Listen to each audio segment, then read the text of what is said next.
देखिए, इसके पहले की वीडियो में हमने देखा है कि जीएसटी 1 को किस प्रकार से रियल टाइम में फाइल किया जाता है और एट द सेम टाइम इसे किस प्रकार से शॉर्टकट में फाइल किया जाता है। और अभी के वीडियो में मैं आपको बताऊंगा कि जीएसटी 3B को किस प्रकार से फाइल किया जाता है और इस वीडियो को भी हम रियल टाइम में फाइल करेंगे, at the same time shortcut में फाइल करेंगे। और अगर से आपको फुल वीडियो चाहिए तो इसी चैनल पर आपको दूसरा वीडियो मिल जाएगा और एट द सेम टाइम आपको लिंक भी डिस्क्रिप्शन में मिल जाएगा। तो चलिए इस वीडियो को शुरू करते हैं। इसके लिए आपको gst.gov.in इस वेबसाइट को ओपन कर लेना होगा और यहाँ पर यूजर आईडी और पासवर्ड एंटर करके लॉगिन कर लेना होगा। तो चलिए मैं लॉगिन कर लेता हूँ। देखिए, लॉगिन करने के बाद इसकी स्क्रीन कुछ इस प्रकार की दिखाई देगी और देखिए लेफ्ट साइड में बॉटम में एक ऑप्शन दिया हुआ है रिटर्न डैशबोर्ड, इस ऑप्शन पर क्लिक करना होगा। यहाँ पर आपको फाइनेंशियल ईयर सेलेक्ट करना होगा और यहाँ पर आपका जो भी क्वार्टर है उसे सिलेक्ट करना होगा और यहाँ पर आपका जो भी मंथ है उस मंथ को सिलेक्ट करके यहाँ पे सर्च कर लेना होगा। तो देखिए यहाँ पे आपको जितने भी जीएसटी के रिटर्न एप्लीकेबल होंगे यहाँ पर आपको दिखाई देंगे। तो जैसे कि हमारे इस केस में देखिए हमने जीएसटी 1 को ऑलरेडी फाइल्ड कर दिया है और इसकी स्टेटस भी दिखाई दे रही है फाइल्ड। और देखिए हमें जीएसटी 3B फाइल करना है और इसकी ड्यू डेट है 22 जुलाई 2021। देखिए किसी भी जीएसटी 3B को फाइल करने से पहले सबसे पहले आपको क्या करना है, जीएसटीआर का 2A का जो डेटा होता है और 2B का जो डेटा होता है इसे डाउनलोड कर लेना है और डाउनलोड करने के बाद आपको कुछ वर्किंग करना है। वर्किंग करने के बाद आपके पास जो एक्चुअल बिल्स होते हैं, एक्चुअल परचेज के बिल होते हैं, उनसे कंपेयर करना है। कंपेयर करने के बाद आपको एक कंक्लूजन को आना है कि आपका कितना एक्चुअल आईटीसी है और आपका इस जीएसटी 3B में एक्चुअली कितना आईटीसी आपको लेना है। तो चलिए हम एक बार जीएसटी 2A को ओपन कर लेते हैं और यहाँ पर आपको B2B इनवॉइसेस इस ऑप्शन पर क्लिक करना होगा। देखिए यहाँ पर आपने जितने भी पार्टी से गुड्स खरीदा होगा या सर्विस को रिसीव किया होगा तो यहाँ पर उनकी डिटेल्स दिखाई देगी और इसे आप डाउनलोड करना चाहते हो तो यहाँ से भी आप इसे डाउनलोड कर सकते हैं या फिर आप यहाँ से भी इसे डाउनलोड कर सकते हैं। चलिए अब हम ओपन कर लेते हैं जीएसटी 2B। देखिए जीएसटी 2B में जितना आईटीसी दिखाई दे रहा है उतना ही आईटीसी आप इस मंथ में ले सकते हैं, यानी कि जीएसटी 3B में उतना ही आईटीसी आप ले सकते हैं। देखिए अगर से आप कुछ अधिक आईटीसी लेना चाहते हैं तो आप कितना मैक्सिमम आईटीसी ले सकते हैं, 5% of the total ITC available in the उतना ही आईटीसी आप ले सकते हैं। देखिए यहाँ पर जो आईटीसी दिखाई दे रहा है 26,433 और यही आईटीसी क्या होगी जो जीएसटी 3B है वहां पर प्रीफिल्ड हो जाएगी। चलिए एक बार हम इसे क्रॉस चेक कर लेते हैं, जो हमारे पास एक्चुअल परचेजेस है उस वर्किंग के साथ हम इसे कंपेयर कर लेते हैं। देखिए ये सभी एक्चुअल परचेजेस है, यानी कि जितना भी हमने आइटम खरीदा है उन सभी की डिटेल्स है। जो देखिए हमारे पास जो एक्चुअल परचेज के बिल्स अवेलेबल है उसमें कितना आईटीसी है 26,434 सीजीएसटी एंड एसजीएसटी में है। तो देखिए इसके साथ ही साथ मैंने जीएसटी 2A एंड 2B का भी जो डेटा है उसे भी कंसीडर किया हूं और वहां पर भी मेरी जो आईटीसी है इतनी ही है, यानी कि 26,434 सीजीएसटी एंड एसजीएसटी में है। तो देखिए यहाँ पर जो डिफरेंस दिखाई दे रहा है 0 दिखाई दे रहा है। इसका मतलब जीएसटी 2A एंड 2B का जो डेटा है मेरे एक्चुअल परचेजेस बिल्स है उससे मैच हो चुका है, बट हो सकता है आपके केस में मैच ना हो। तो चलिए बढ़ते हैं जीएसटी की रिटर्न की ओर। तो इस प्रकार से हमने देखा है कि जीएसटी 2A 2B को डाउनलोड कर लेना है और उसे एक्चुअल परचेज के साथ कंपेयर कर लेना है। चलिए एक बार जीएसटी 1 में हमने कितनी सेल्स दिखाई है उसे भी एक बार चेक कर लेते हैं कि यही सेल्स प्रीफिल्ड हो जाएगी जीएसटी 3B में। तो चलिए इसे जीएसटी 1 को ओपन कर लेते हैं। जहां भी आपने सेल्स को एंट्री किया है B2B, B2C या B2C में तो आपको उसे ओपन कर लेना होगा। जैसे कि हमारे इस केस में हमने B2C एंट्री की थी। देखिए यहाँ पर इसका एग्रीगेट अमाउंट कितना है 3,92,715 और इसका जो टैक्स अमाउंट है 49,469 और यही सीजीएसटी और एसजीएसटी टैक्स क्या हो जाएगा जीएसटी 3B में प्रीफिल्ड हो जाएगा। तो चलिए जीएसटी 3B को ओपन कर लेते हैं एक बार। तो देखिए यहाँ पर जीएसटी 3B दिखाई दे रही है, इस पर क्लिक करना होगा और यहाँ पर क्लिक करने के बाद आपसे पूछा जा रहा है कि क्या आपकी जीएसटी 3B नील है तो आपको यस सेलेक्ट करना होगा, नहीं है तो आपको नो करके यहाँ पर नेक्स्ट कर लेना होगा। हमारे इस केस में नहीं है तो हम नो सेलेक्ट कर लेते हैं और नेक्स्ट कर लेते हैं। देखिए यहाँ पर एक मैसेज दिखाई दे रहा है, इसका मतलब है कि जीएसटी 1 में जो सेल्स थी यहाँ पर प्रीफिल्ड हो चुकी है जीएसटी 3B में और एट द सेम टाइम जो जीएसटी 2A में जो डेटा दिखाई दे रहा था, यानी कि आईटीसी का जो डेटा दिखाई दे रहा था वहां का डेटा यहाँ पर जीएसटी 3B में प्रीफिल्ड हो चुका है। तो चलिए इसे क्लोज कर लेते हैं। देखिए जीएसटी 3B में टोटल 5 कॉलम है। तो जो पहला कॉलम है सेल्स का कॉलम है और यहाँ पर देखिए यहाँ पे जो सेल्स भी दिखाई दे रही है ऑटोमेटिकली प्रीफिल्ड हो चुकी है। तो चलिए इसे एक बार ओपन कर लेते हैं।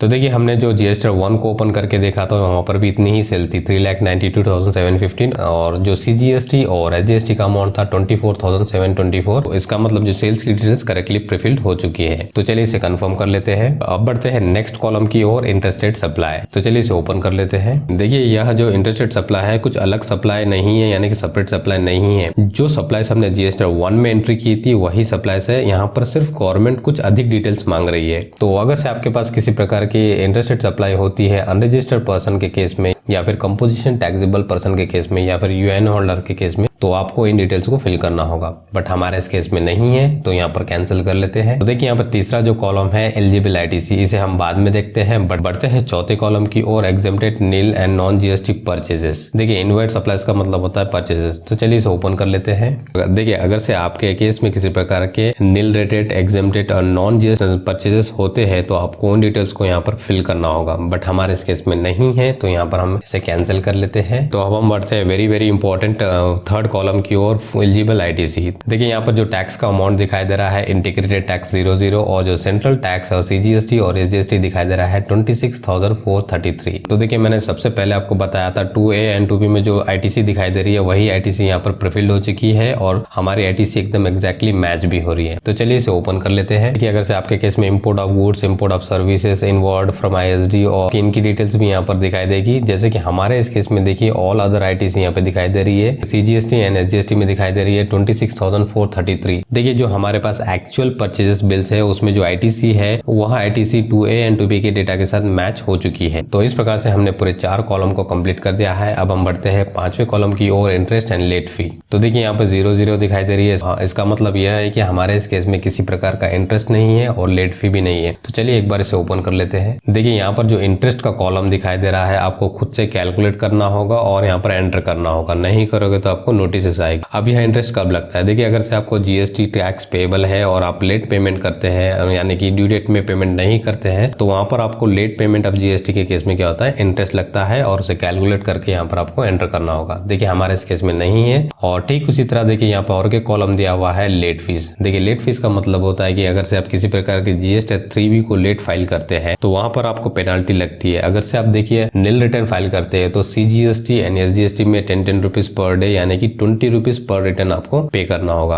अगर से आपकी नील जीएसटी रिटर्न नहीं है तो उस केस में क्या होगा, 25 rupees and 25 rupees CGST and SGST में लगेगा। इसका मतलब 50 रुपीज पर जीएसटी रिटर्न के लिए आपको लगेगा। और मान के चलते कि अगर से आप लेट फाइल करते हैं तो यहाँ पर क्या होगा, ऑटोमेटिकली जो जीएसटी की पेनाल्टी है, जो जीएसटी की लेट फी है यहाँ पर ऑटोमेटिकली प्रीफिल्ड हो जाएगी। आप यहाँ पर किसी प्रकार की छेड़छाड़ भी नहीं कर सकते, एडिट भी नहीं कर सकते। अभी के लिए सिर्फ जीएसटी 3B अगर से लेट फाइल करते तो उसी के लिए पेनाल्टी लगती है और जीएसटी 1 को किसी प्रकार की पेनाल्टी नहीं लग रही है। अभी हो सकता है फ्यूचर में लग सकती है। तो इन सभी डिटेल्स को एक बार देख लेने के बाद यहाँ पर कंफर्म कर लेना होगा। तो चलिए मैं इसे कंफर्म कर लेता हूँ।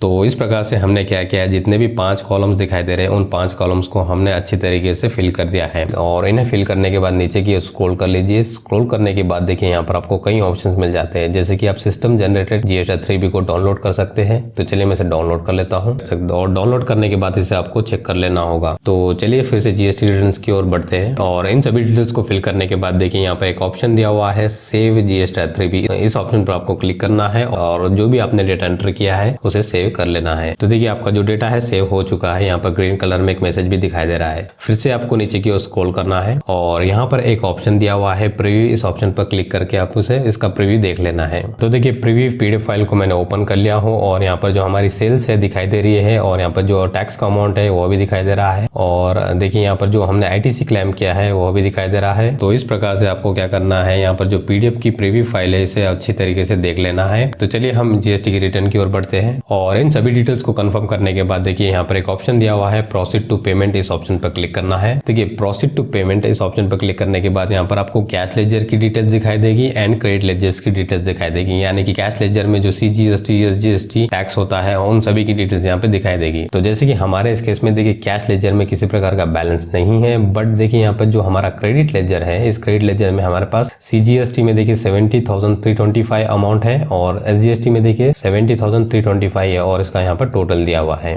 देखिए मैंने ऑलरेडी जीएसटी का जो टैक्स कंपटीशन होता है यानी कि output tax minus input tax जो होता है मैंने ऑलरेडी वहाँ पे कंपटीशन करके रखा हूँ। तो चलिए एक बार उसे देख लेते हैं। देखिए जो हमारे सेल्स पे सीजीएसटी एंड एसजीएसटी टैक्स लगा था 24,735 सीजीएसटी एंड एसजीएसटी में यहाँ पर दिखाई दे रहा है। ठीक इसी तरह ओपनिंग बैलेंस देखिए 43,891 सीजीएसटी एंड एसजीएसटी में है और जून मंथ के जो परचेजेस है जीएसटी 2A 2B और जो एक्चुअल परचेजेस थे उसमें कितना आईटीसी था 26,434 सीजीएसटी और एसजीएसटी में। तो अगर से हम इसका टोटल करते हैं दोनों का ओपनिंग एंड परचेजेस का, तो देखिए 70,325 है। तो चलिए हम इसे एक बार क्रॉस चेक कर लेते हैं हमारे जीएसटी के रिटर्न में। कि जीएसटी के पोर्टल में यहाँ पर इलेक्ट्रॉनिक क्रेडिट लेजर में देखिए 70,325 दिखाई दे रहा है सीजीएसटी एंड एसजीएसटी में। तो देखिए यहाँ पर भी 70,325 दिखाई दे रहा है। इसका मतलब जो भी हमने डिटेल्स फिल की है जीएसटी 3B में एकदम करेक्ट है। देखिए यहाँ पर output tax minus input tax करने के बाद देखिए यहाँ पर हमारे पास एक्सेस आईटीसी बच रहा है सीजीएसटी एंड एसजीएसटी में 45,590। पूरी तरह से जीएसटी 3B को सबमिट करने के बाद इलेक्ट्रॉनिक क्रेडिट लेजर्स में इतना अमाउंट कंपलसरी दिखाई देना चाहिए।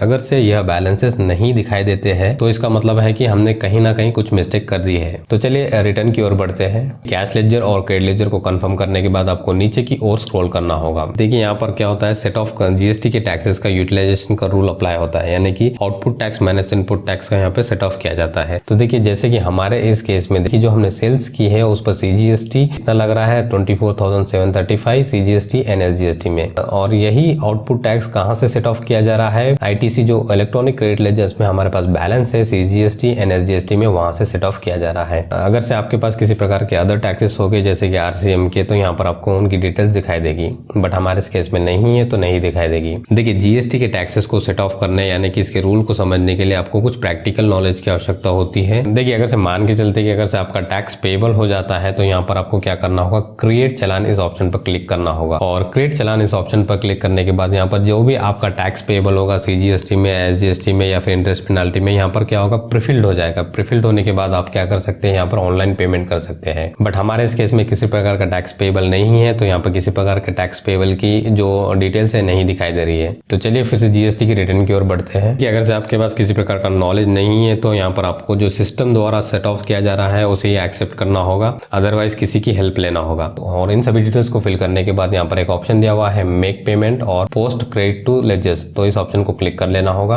और यहाँ पर एक वार्निंग मैसेज दिखाई दे रहा है, अगर से आप इस ऑप्शन को यस कर लोगे तो आप किसी प्रकार का मॉडिफिकेशन नहीं कर सकते हैं। तो चलिए हम इसे यस कर लेते हैं। तो देखिए आपका जो ऑफसेट है सक्सेसफुली हो चुका है। और फिर से आपको नीचे की ओर आना है, और नीचे की ओर आने के बाद देखिए यहाँ पर एक ऑप्शन दिया हुआ है प्रोसीड टू फाइल, इस ऑप्शन पर क्लिक कर लेना होगा। और यहाँ पर एक चेक बॉक्स दिया हुआ है, इस चेक बॉक्स को सिलेक्ट कर लेना होगा, और आपके जो भी ऑथराइज सिग्नेटरी है उस ऑथराइज सिग्नेटरी को यहाँ पे सिलेक्ट कर लेना होगा।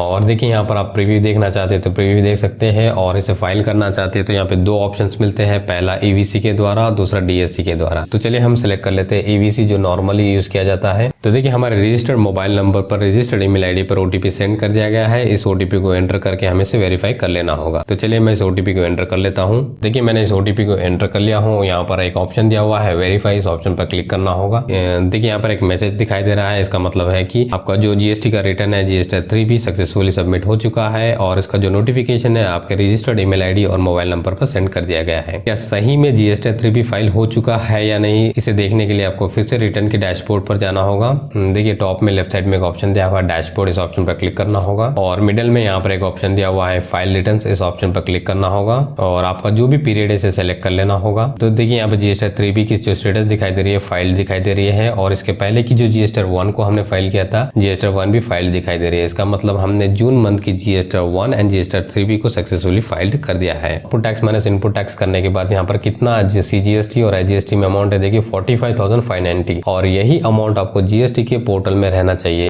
यानी कि जो जीएसटी का इलेक्ट्रॉनिक क्रेडिट लेजर होता है वहां पर दिखाई देना चाहिए। तो चलिए हम एक बार इसे क्रॉस चेक कर लेते हैं। तो इसे देखने के लिए आपको फिर से यहाँ पर एक ऑप्शन दिया हुआ है डैशबोर्ड, इस ऑप्शन को क्लिक करना होगा। तो देखिए यहाँ पे लेजर्स के बैलेंसेस दिखाई दे रहे हैं, जैसे कि कैश लेजर में 00 और देखिए हमारा जो इलेक्ट्रॉनिक क्रेडिट लेजर है यहाँ पर देखिए 45,590 दिखाई दे रहा है। इसका मतलब जो कंपटीशन में अमाउंट था और यहाँ पर जो पोर्टल में अमाउंट दिखाई दे रहा है एग्जैक्टली मैच हो रहा है। और इसका मतलब यह भी है कि जीएसटी 1 और जीएसटी 3B में जितनी भी हमने डिटेल्स फिल की थी सही फिल की थी। तो इस प्रकार से आज के इस वीडियो में हमने दिखाया है कि जीएसटी 1 को किस प्रकार से फाइल किया जाता है, जीएसटी 3B को किस प्रकार से फाइल किया जाता है रियल टाइम में एज वेल एज शॉर्टकट में। तो मिलते हैं फिर नेक्स्ट वीडियो में। Thanks for watching this video.